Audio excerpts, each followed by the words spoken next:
Happy Blue Monday. Stay between the lines. Oh my gosh, Franny, drive this thing a little bit better. You're keeping us off course. My navigator. Monday, November 3rd, 2025. Into November. Rainy November. What was it? Herman Melville said something about that in a short story. Rainy November. Hopefully not. Well, we do need some rain here. We're really short for the summer. It was really dry. I mowed a little bit yesterday, cut down a little. Hopefully it's the last time. I don't know. It's going to be nice this week, so up to almost 70 on Wednesday. Beautiful! Beautiful! Need to have a meetup, darn it. It's nice out. Be cooking out.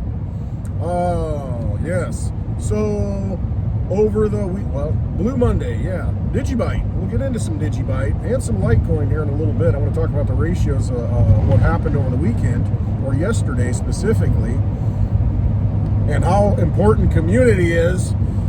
Okay, so I saw a little bit of the Trump interview on 60 Minutes, and the topic of CZ from Binance, you know, the guy that's in charge or head of Binance, I don't know if he's the founder or what. He was fined a bunch of money and got 4 months prison time, jail time, I guess, not prison. And it was, anyway, for what it was during the Biden administration. And then Trump was asked about it because he pardoned this guy. And the interviewer, she said, so what about this pardoning of CZ Binance? And Trump said, I don't know him, I don't even know the man. But you gave him a pardon. I don't know anything about it. But your sons potentially benefited from their company because this guy gave him some money or helped him start up a stable coin, or there's something to it. I don't know all the details. I'm a big picture guy. But anyway, it looks like there's a little pay to play. She brought that term up. And he said, I don't know anything about it. My kids, my sons, they run a company. I don't know anything about CZ Binance, but crypto is important going forward. It's going to be very important for the U.S. And that was the end of it. I mean, from an outside perspective, and hey, my philosophy is this: I don't vote anymore, I'm done, and that may tick some people off. Well, you and I used to have a good friend, Eric, who's no longer with us. Bless him. Hopefully everything's good there. Yeah, we grew up together, and he said, if you don't vote, you got no right to speak. And it was something to that effect. You got no right to, if you don't vote, you don't have a right to. And that was what he would always say. Well, when you're choosing the lesser of two evils, is it really a good thing to give your energy to something evil? Just my thought at this point. So now the last presidential election was the only one I did not vote in, from the standpoint of it's a lesser of two evils. Think about that. And so I don't take sides. It's us against them. It's not left against right. Because we've got $38 trillion in debt, and it goes up every presidency. It doesn't matter. And I know Congress is, but the president signs off on it. He authorizes it. So, but yeah, that was quite the exchange. I mean, come on. Anybody looking at that with a critical eye has to say, yeah, hey, you doing the videos now too and driving? So, yeah, go watch that. And I'm just curious what everybody else thinks. I'm just looking at it from a critical perspective, critical thinking. I mean, it doesn't look good, I mean, and a lot of this stuff that's going on in the crypto market, Trump's announcements, and obviously there are people who know what's coming, and they short the market, and they make a bunch of money. Somebody's benefiting here. There's no doubt about that.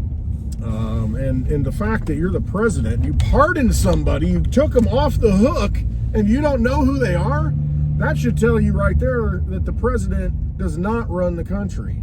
I mean, we saw it with Biden. I mean, the auto pen, and he didn't know what was going on the whole time. So if somebody else was running it, groups of people, whatever, some influence, people were running it. And Trump is, I mean, he's telling you right there he's not running the country. I mean, he doesn't know who he's pardoning. So, I don't know. How much is it for a pardon? Might need one someday. Can I get a lifetime pardon right now? Can I get a discounted rate? How many Trump cards do I need to buy? How many Trump tokens do I need to buy to get my pardon, my lifetime pardon? All right, moving on. Hang on. Moving on. Oh, nagging cough. Just a little bit from allergies and stuff. And I mowed yesterday, so that didn't help. But Digibyte I'm driving the Digibug today, baby. It's a Blue Monday. So Digibyte and Litecoin. I talked about ratios before. Probably a couple of weeks ago I made a video about ratios, and then probably a couple of years ago I made a video about ratios, and I talked about ratios on Spaces on Friday night, Saturday night, I don't know, one of them.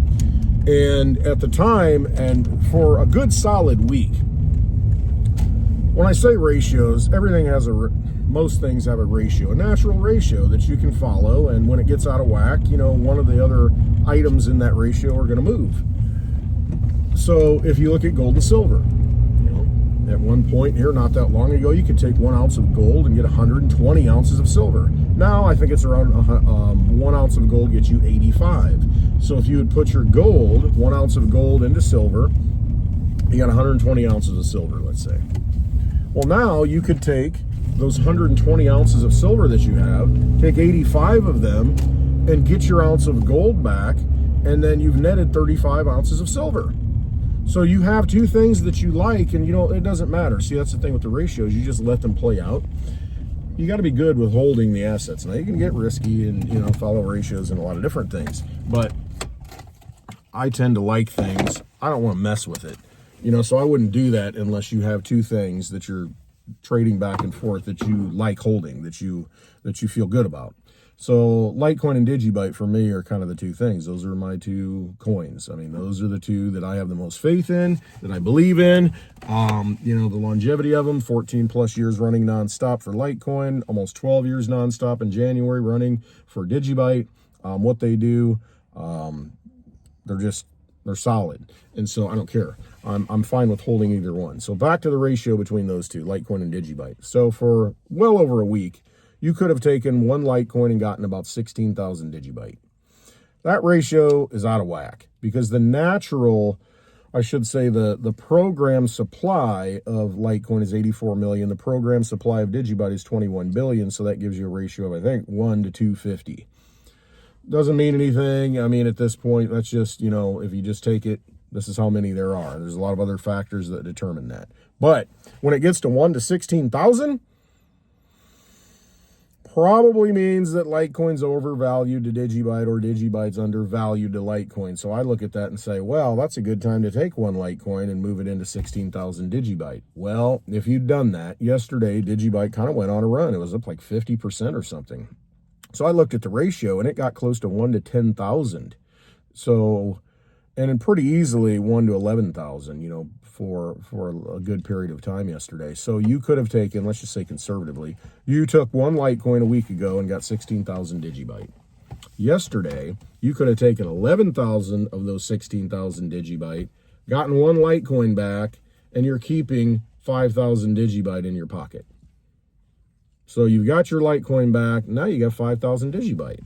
Now you can extrapolate that out, you know, if you did 10 Litecoin, did 100 Litecoin, and look at how much.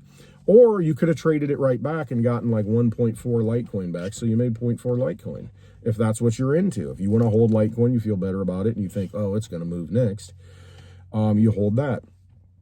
So play that ratio, because I've seen these ratios, and it goes, I mean, it can take a year or longer, you know, for it to get really out of whack. But, I mean, 1 to 16,000 is pretty good. When you can take one Litecoin to get 16,000. The best I've seen it here in the last couple of years, it got close to right around 1 to 18,000. As it gets close to 1 to 20,000, that's a crazy ratio out of whack, way out of whack, because it goes the other way. And within the last year, I've seen it at 1 at 7,000. So just think about that. Say you'd took 10 Litecoin and easily traded it because you had the opportunity. 10 of them at a 1 to 15,000 ratio, you would have gotten 150,000 Digibyte back. Well, if it goes back to 7,000, I mean, you've got 150,000 Digibyte. You could take 70,000 of those, get your original 10 Litecoin back, and you've made 80,000 Digibyte. Or any number in between. You could take the whole thing and, you know, get double the Litecoin back. Double your pleasure and double your fun. So I just look at it as a very conservative, safe way to hold the assets that you want and just look at when they get out of whack. And there are swap exchanges out there where you can use them. where you can swap it, where you hold it in your possession until you're ready to swap it, and then you can send your one Litecoin, give them your Digibyte address, and they'll send it to your Digibyte address. So you custody it. It's just that time where you send it and wait for it to get received, and they do the exchange for you, and all the fees are built in. So what you see is what you get.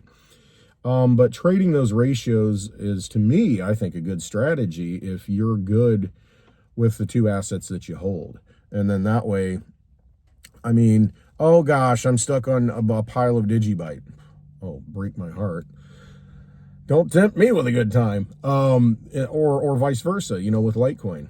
And so, it's up to you how you do it, but that is just one thing to kind of look at, because we have a lot of new people that have come into the space and are looking at, what coin's going to run? What's this? What should I invest in? This and that. Been in this a while. I tend to stick with the things that I care about, that I don't mind holding, that I have faith in. And so if I can build both of those up in that way, what I'm talking about, then that's, I think, a good move, rather than stressing out over catching the next big thing. Because, frickin' Digibyte went up 50% yesterday. Now it's come back down, but it's still higher than it started, on, let's say, Saturday, but when it was Saturday. So, take a look at that stuff. Just something to think about. And we talk about that more on Spaces, and that's where we have on X, Spaces. I host a space on Friday night and Saturday night. And no, it's just a good time to bring those things up if you have questions, to be able to learn things, because there are people who in that chat, hey, come on. There are people in that Spaces, in that chat, that know a lot and have been through this stuff and can give good information. And so utilize that good information, that community of people. And I didn't even know about it. I was out mowing yesterday, and then somebody texted me, a good friend texted me and said, hey, have you seen that Digibyte? And I didn't even know it was moving. And so having people kind of looking out for you is a good thing too. So build that community out, find good people. It's not a lost cause. The world is not lost, even though the whole thing's rigged and it doesn't matter who's president. Just build the future that you want to see, and align yourself and find those people who are going to, who believe in that same message, who believe in the same ideas that you do. Stop going through life being frustrated. Stop going through life living a life of quiet desperation and not able to talk to people and not able to have a communication, a dialogue. Find people. Find them. We've got technology. I've found most of my great friends that I have now through technology. I don't hang around with anybody I went to high school with. People around here, I can't say that I have any really, really good friends that I hang out with. I really don't. Mitch, my neighbor, but, shoot, he used to live in Michigan, and he moved here. So, and I met him, through online and going to meetups. And, so seek and ye shall find is what it comes down to. You are responsible for your future, your path, your life. Don't let anyone else deviate you from it. Find those people, find those things, those tools. They will present themselves. You just have to take the first step. All right. Hope you have a wonderful day. It's a Blue Monday. Riding in the Digibug. All right. I love you all. I really do. Trust yourselves. You have all the tools inside. Use them. All right. Have a wonderful day.